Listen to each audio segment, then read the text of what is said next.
بسم اللہ الرحمن الرحیم۔ خواتین حضرات، میں یہ چاہتا تھا کہ آج کچھ انٹرنل ایشوز کے اوپر بریف سی گفتگو کروں، اور جو میری ہمبل اس کے اوپر سوچ ہے اس کو آپ کے ساتھ شیئر کیا جائے، یہی ایک مطمع نظر ہے۔ دیکھیں، اس پہ دو تین ایشوز ہیں جس پہ میں بات کروں گا۔ ایک اکانومی پہ ویری بریفلی، دوسرا یہ کرپشن پہ، تیسرا کانسپریسی کے اوپر۔ دیکھیں، اکانومی کا آج جو سب سے بڑا ایشو ہے نا، وہ بیلنس آف پیمنٹ کا مسئلہ ہے کہ ہم بہت زیادہ، ہمارے اوپر جو پبلک ڈیٹ ہے جو کہ 2018 میں 24,000 ارب تھا، یعنی 24 ٹریلین تھا، وہ ابھی بڑھ کے 42 بلین روپیز ہو چکا ہے، 42,000 بلین۔ تو دیٹ مینس کہ یہ پیچھے جہانگیر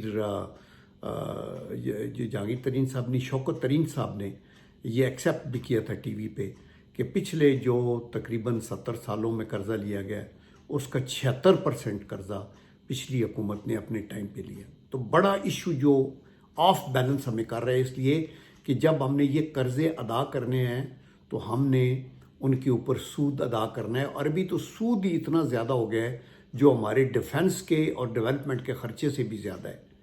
اور اس کے علاوہ آپ کے سرکولر ڈیٹس ہیں۔ پچھلی حکومت کی جو اکنامک کی پروگریس تھی وہ بہت ہی ڈیواسٹیٹنگ تھی۔ ہاؤ ایور چند انڈیکیٹرز بیٹر تھے جو بعد میں پیش کیے گئے، لیکن وہ انڈیکیٹرز اوور آل سپرسیڈ اس سچویشن کو نہیں کرتے کہ آپ کا سرکولر ڈیٹ جو یہ انرجی کا ہے وہ 1100 ارب سے 2500 ارب پہ پہنچ گیا، اور اسی طرح آپ کا جو یہ جو ہے ڈیٹس، یہ 24,000 ارب سے 42,000 ارب، اور اگر اس کے اندر ٹوٹل پبلک لائبلٹی جو عوام نے باقی بینکوں سے لیا ہوا ہوتا ہے ان کو بھی شامل کریں جس کی گارنٹر گورنمنٹس ہوتی ہیں، تو یہ پہلے اگر 30,000 ارب تھا تو ابھی 52,000 ارب ہو گیا۔ اسی طرح پر کیپیٹا انکم آپ کی گنی، سائز آف دی اکانومی آپ کا کم ہوا۔ تو یہ موٹی چیزیں ہیں۔ ابھی اس کے اندر اللہ کا کرم ہے، جو سلور لائننگ ہے وہ یہ ہے کہ آئی ایم ایف کا آلموسٹ جو ہے یہ فائنلائز ہوگا، اور میں نے پہلے بھی اپنے پروگرامز میں کہیں میں کہا تھا کہ انشاءاللہ یہ ہوگا۔ اس میں ڈیلے اس لیے ہوا کہ جو پچھلی حکومت جب گئی تھی تو ایک تو انہوں نے آئی ایم ایف سے معاہدہ کیا، پھر اس معاہدے کو توڑا، اور پھر 10 روپے پٹرول کی قیمت کم کر دی بجائے اس کی 100 روپے بڑھانے کے۔ اور اگر وہ اس صورتحال میں آئی ایم ایف سے پھر بات کرتے تو دیر واز نو کویسچن، پھر ڈیفالٹ کا زیادہ خطرہ تھا۔ دیٹ از دی ریزن کہ پارٹیز نے، پولیٹیکل پارٹیز نے، اسپیشلی پاکستان مسلم لیگ نون نے اپنی ساکھ کو داؤ پہ لگا کے بھی ملک کی سلامتی کے لیے وہ آگے آئے، اور انہوں نے، اور یہ اللہ کے کرم سے ابھی آپ دیکھیں گے کہ آپ نے فار ایگزامپل FATF کا کنکلوڈ ہو گیا ہے، اور یہ ہم نے بارہا کہا ہے کہ اس کے اندر ہر حکومت کی ایفرٹ ہے۔ ہماری پچھلی حکومت کے ٹائم میں ایک وقت میں وہ وائٹ ہو گیا تھا، اور پھر وہ گرے ہوا ایٹ دی اینڈ جا کے، جس کی وجہ یہی تھی کہ یہ دھرنے ہو رہے تھے، اور یہ پاناما کے چکر میں ایک قسم کی ایک مہم چلی ہوئی تھی اور سب کچھ ہوا۔ لیکن ابھی ایک تو اللہ کا یہ کرم ہے کہ FATF کا جو ہے وہ آلموسٹ انہوں نے کلیئر کیا ہے، لیکن it is too early to say till وہ اپنی گراؤنڈ کی جو اپنی انسپیکشن ہے وہ پوری نہیں کرتے۔ نمبر 2، آئی ایم ایف والے مطمئن ہیں کہ آپ کے بجٹ کی فگر سے وہ ایگری کر گئے، اور سیکنڈلی وہ اس پہ ایگری کر گئے کہ اگر ابھی پٹرول بڑھانا بھی پڑا تو ہر مہینے میں 5 روپے سے زیادہ نہیں بڑھے گا، اور وہ چند مہینے بڑھے گا، اور اس کے بعد اس پہ کنٹرول۔ بٹ وی ول سی انشاءاللہ۔ ابھی چائنیز کنسورشیم نے بھی $2.8 بلین فوری طور کے اوپر اپنے طور پہ وہ کیے ہیں، پلس یہ آئی ایم ایف کے پیچھے ایک اخبار میں آیا تھا کہ 6 بلین کی بجائے $8 بلین کی وہ بات کر رہے تھے، لیکن ابھی جو انہوں نے ٹرانش دینی ہے وہ 1 بلین کی غالباً وہ دیں گے۔ پھر آپ دیکھیں گے کہ Asian development bank, Islamic development bank, یہ بھی آگے آئیں گے، اور میرے خیال میں حکومت کو یہ بھی ایفرٹ کرنی ہوگی اور کریں گے کہ وہ جو ہمارے پیرس کلب کے قرضے ہیں ان کو کچھ کو ری شیڈول بھی کرایا جا سکتا ہے۔ یہ کیا گیا تھا پرویز مشرف صاحب کے ٹائم میں، and that is the reason کہ بہت زیادہ فنڈز پھر اویلیبل ہو گئے تھے اور ڈیولپمنٹ کے لیے گئی تھی. لیکن میں آپ کو یہ بتاؤں کہ اللہ کا یہ کرم ہے کہ ابھی بھی ان مشکل ترین حالات میں ہماری اس موجودہ کولیشن گورنمنٹ نے کو 800 ارب روپیہ ڈیولپمنٹ کے لیے رکھے جو بڑے امپارٹنٹ ہیں. سڑکیں، نالیاں، ہاسپیٹل، آپ کے سکولز چھوٹے، ان کی دیواریں، بہت کچھ کیا جا سکتا ہے اور اس سے ایک اکنامک ایکٹیویٹی بھی جنریٹ ہوتی ہے. تو معیشت کا تو خدا کے کرم سے ابھی یہ اچھی خبریں آئیں گی. اسی طرح جی ایس پی پلس کا ابھی تو وہ تھا لیکن اس کے اوپر بھی تھریٹننگ چیزیں آ رہی تھی. جب یہ سارا ہو جائے گا تو ایک کانفیڈنس بحال ہوگا. جی ایس پی پلس بھی گڈ ہے لیکن وہ گڈ تب ہے اگر اس میں ہم اپنی ایکسپورٹ بڑھا کے فائدہ اٹھائیں. اور آپ کی حالت تب خواتین حضرات بیٹر ہوگی جب آپ پروڈکٹیوٹی کی طرف جائیں گے، جب آپ کی گروتھ ہوگی. اور گروتھ کا مطلب ہے کہ مور انڈسٹریلائزیشن، مور لارج اسکیل پروڈکشن، آپ کی مینوفیکچرنگ زیادہ ہوگی اور مور گروتھ ہوگی آپ کی ایگریکلچر کے اندر. آپ یہ سن کے حیران ہوں گے کہ ایک وقت میں 14 بلین بیلز آتی تھیں، پروڈیوس ہوئی تھیں. یہ آج سے تقریباً 10-12 سال پہلے جب اور یہ ہماری کاٹن کی مین ایکسپورٹ یعنی فارن ایکسچینج ارننگ یہ وہ ہے. اور ابھی وہ 8 بلین بیل سے بھی کم ہو چکی ہیں. ان کو بیٹر کرنا ہے. آپ کی ریکوائرمنٹ ملک کے اندر 30 ملین ٹن گندم کی ہے اور آپ کو ابھی بھی وہ شارٹ فال ہے. آپ کو امپورٹ کرنی ہے، یوکرین سے کریں، رشیا سے کریں، کہیں سے کریں. ایک وقت میں ہم ایکسپورٹ کر رہے تھے. اسی طرح شوگر کا ایک وقت میں 6 لاکھ ٹن ہمیں امپورٹ کرنی پڑی. ہمیں ان چیزوں کے اوپر دھیان دینا ہوگا اور یہ تب پروڈکٹیوٹی بڑھے گی کہ اس کے اندر ریسرچ آئے گی. مثلا ایگریکلچر میں اچھے سیڈز آئیں گے، فرٹیلائزر کی پرائسز پہ کنٹرول ہوگا، پانی کا کوئی ڈسپلن ہوگا، میکنائزیشن لے کے آئیں گے اپنی ایگریکلچر میں، فروٹ ٹریز زیادہ لگائیں گے. یہ لانگ ٹرم پلان ہے. یہ چھوٹے ٹائم کے اندر ابھی اس حکومت کے آنے کے 10-12 ہفتوں کے اندر تو کاٹن کی کراپ نہیں آ سکتی، نہ گندم اگ سکتی ہے، نہ کوئی اور چیز آ سکتی ہے.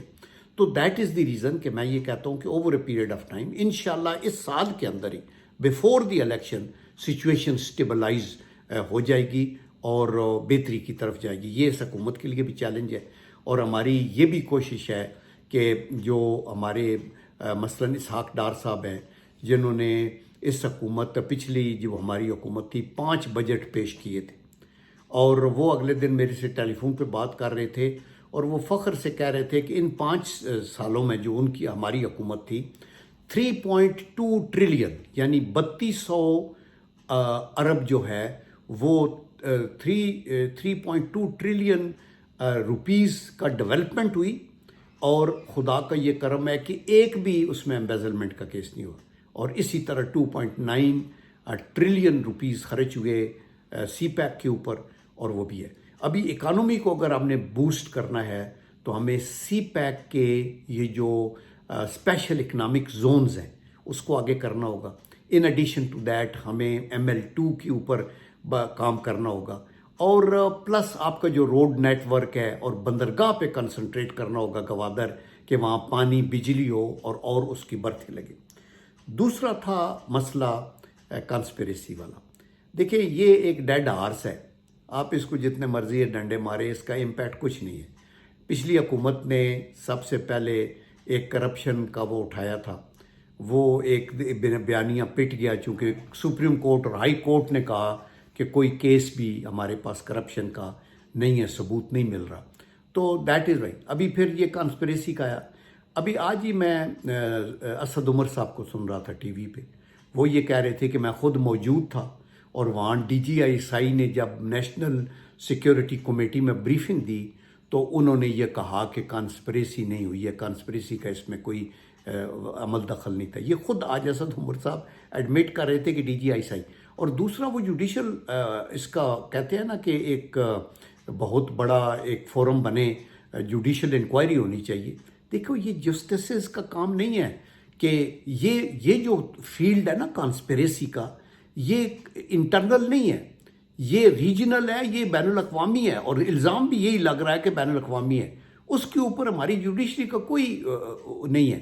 اس کے اوپر آپ کی آئیز اینڈ ایئرز آپ کی انٹیلیجنس ایجنسیز ہیں، ان کا word is the last word, اور وہی فیڈ ہوتا ہے پورے پاکستان کے اندر.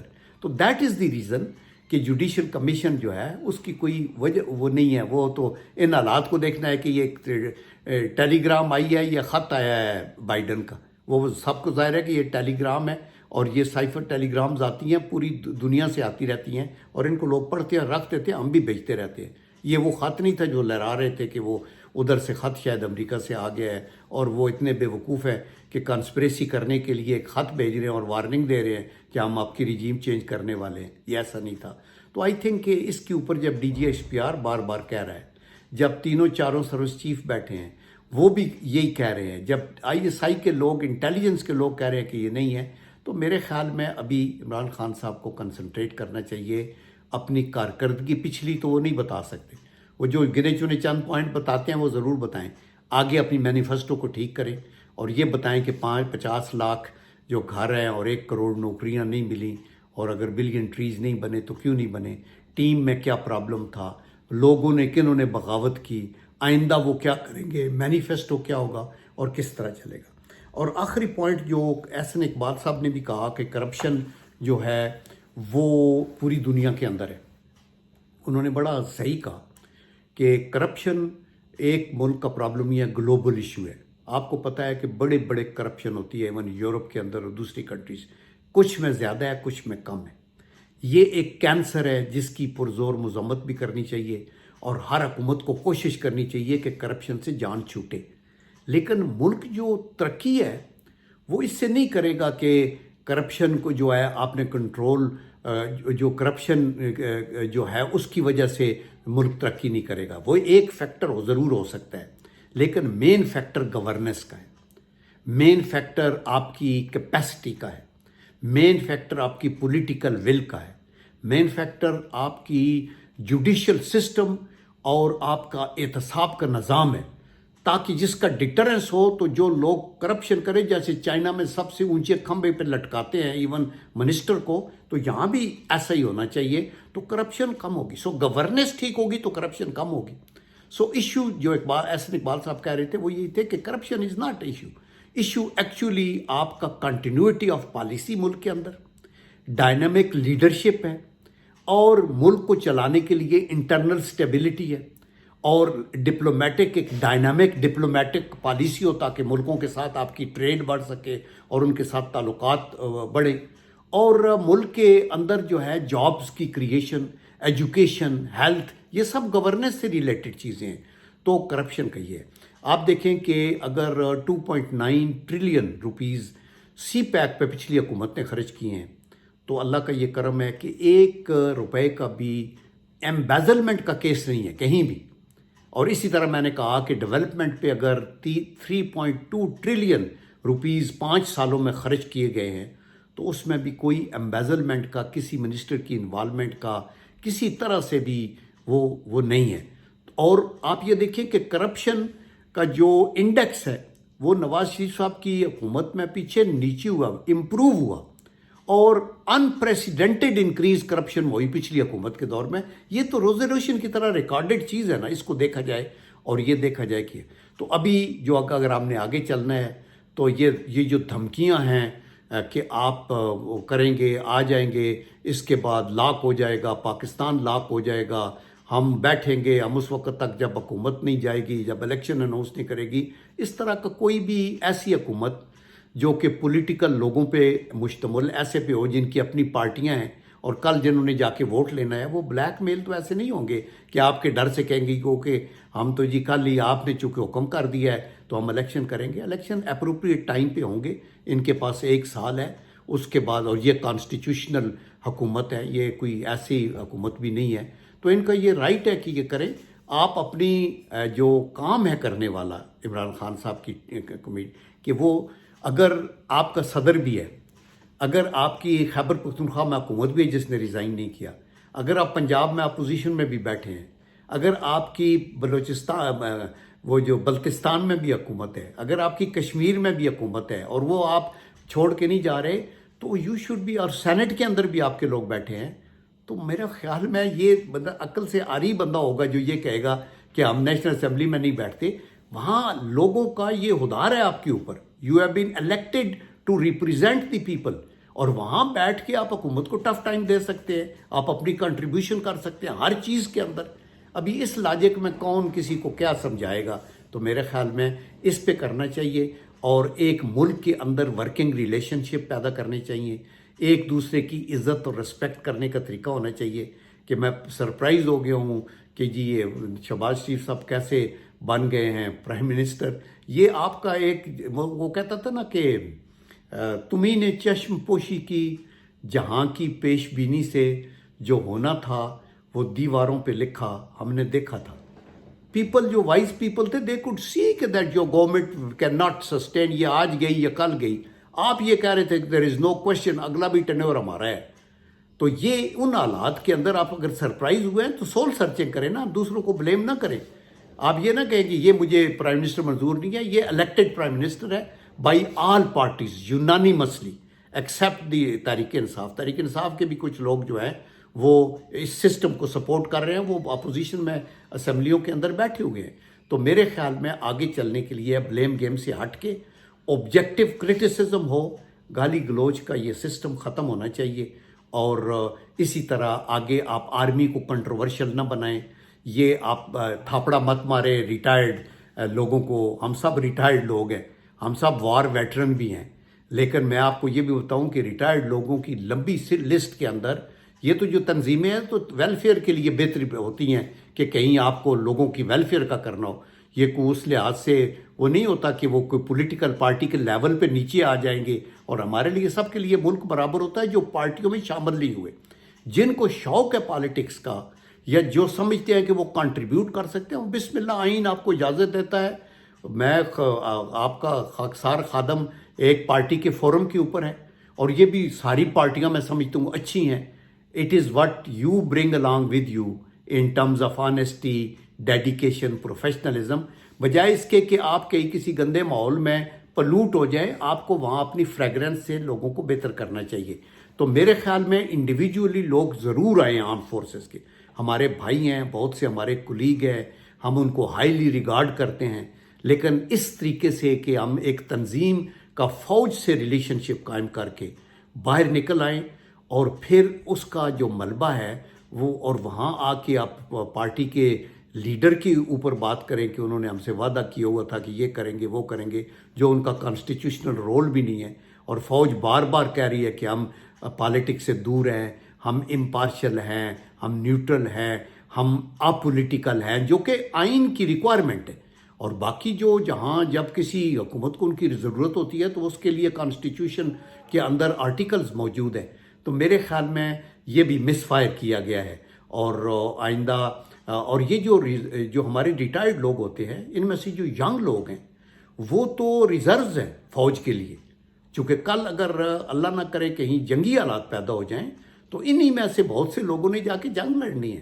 تو ہمارا کام یہ تو نہیں ہے کہ ہم جب ریٹائر ہوں اور ہم ریزرو فورس کے اندر بھی ہوں تو ہم آ کے تو ایک پارٹی کو یا دوسری کو سپورٹ کریں. ہمیں نیشنل بات چیت کرنی چاہیے اور وہ کرتے رہیں. میں آپ کو وثوق سے کہتا ہوں کہ میں آلدو ایک پارٹی کے پلیٹ فارم پہ بھی ہوں, لیکن اللہ کا یہ کرم ہے کہ ہم اپنے طور پہ جو بات کرتے ہیں وہ یہی کرتے ہیں جو ہمارا ضمیر اندر سے کہتا ہے, اور وہ وہی بات ہے جو ملک کے مفاد میں ہے. کبھی ہمارے منہ سے بد کلامی, بد زبانی, کسی کے کریکٹر اسیسینیشن کا آپ نے نہیں سنا. اور ہم یہ سمجھتے ہیں کہ اگر ہماری پارٹی کے اندر بھی کوئی لوگ غلطی کرتے ہیں, کوئی قانون کو وائلیٹ کرتا ہے, کسی کیس میں انوالو ہوتا ہے. نواز شریف صاحب نے خود ہماری ایک ایم پی اے کو ڈسمس کیا تھا اور کئی جگہوں کے اوپر. تو ان کو لا کو فیس کرنا چاہیے, اور ان کو ضرور جو اگر کوئی مجرم ہے, ملزم جو ہے مجرم ثابت ہوتا ہے تو اس کو سزا بھی ملنی چاہیے. لیکن یہ نہیں کہ ہم لوگ جو ہے ایک تنظیم بنا کے جس کا ریلیشن شپ فوج کا نام استعمال کر کے ہم اس تنظیم کو بنائیں, پھر ایک پارٹی کے لیول کے اوپر نیچے آ جائیں, اور پھر ہم جو ہمارے انسٹیٹیوشن کے رہبر ہے یا قیادت ہے اس کو اوپر ڈائریکٹلی یا انڈائریکٹلی وہ چیز کبھی پے نہیں کرتی. تو میں سوری اگر تھوڑا زیادہ ٹائم ہو گیا, but I thought this was important. So nice.